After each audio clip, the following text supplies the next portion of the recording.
If you've been trying to start motovlogging, this is the exact setup I use and why it works. Alright, so this is the setup I use for my motovlogs, and honestly it's nothing too crazy, but it gets the job done and gives me clean footage and audio every time I ride. Starting with the camera, I'm running the DJI Osmo Action 4. This is probably one of my favorite parts of the setup because it's super reliable. The stabilization is really good, so even if the roads aren't perfect, the footage still comes out smooth. I don't have to worry about shaky clips or anything like that. Another big thing for me is low light.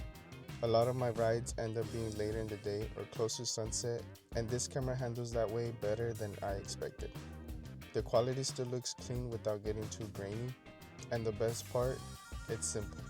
I don't have to mess with a bunch of settings every time I ride. I can pretty much just turn it on and start recording. Now for the settings I run, I keep it pretty consistent. I shoot in 4K at 16:9 with 60 frames per second. I keep Rocksteady on for stabilization so everything stays smooth while riding. For exposure, I usually keep my shutter at 1/120 and my ISO between 100 and 1600. That gives me a good balance without the footage getting too bright or too dark. For color, I leave it on normal. I don't really go too crazy with color grading, so this keeps everything looking clean straight out of the camera. For FOV, I use ultra wide, that way you can see more of the road and a bit of the bike, which makes the footage feel more immersive. And I also turn my sharpness and noise reduction down to -2. It just gives the footage a softer, more natural look instead of that overly digital sharpness.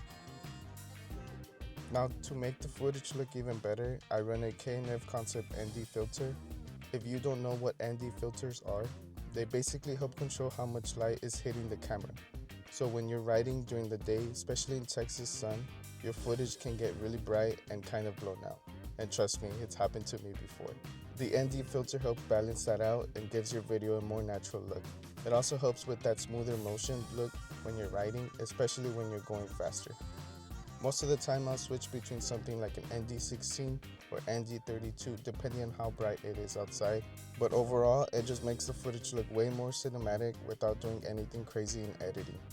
Moving on to audio, I'm using the DJI Mic 2. This is easily one of the biggest upgrades I've made. Audio can make or break a motovlog, and using the camera mic alone just doesn't cut it once you're actually riding. With this setup, my voice comes through way clearer, even with wind noise and road noise in the background. What I do is place the mic inside my helmet with Velcro outdoor tape, and it's near my cheek area. You don't want it directly in front of your mouth because it'll pick up too much wind, but you also don't want it too far where it sounds quiet. It took a little bit of trial and error, but once you find out that sweet spot, it makes a huge difference. Now for the mount setup, I keep it simple. I use Motorrad's chin mount to get that POV angle so it helps feel like you're riding with me. That's the whole goal with motovlogging, making it feel real and immersive. Positioning is actually really important here. If the camera is too high, it feels off. If it's too low, you're just seeing the tank the whole time. So I try to keep it centered where you can see the road clearly, a bit of the handlebars, and still feel natural. Once you dial that in, you really don't have to mess with it again. Now one thing I will say, you don't need this exact setup to start.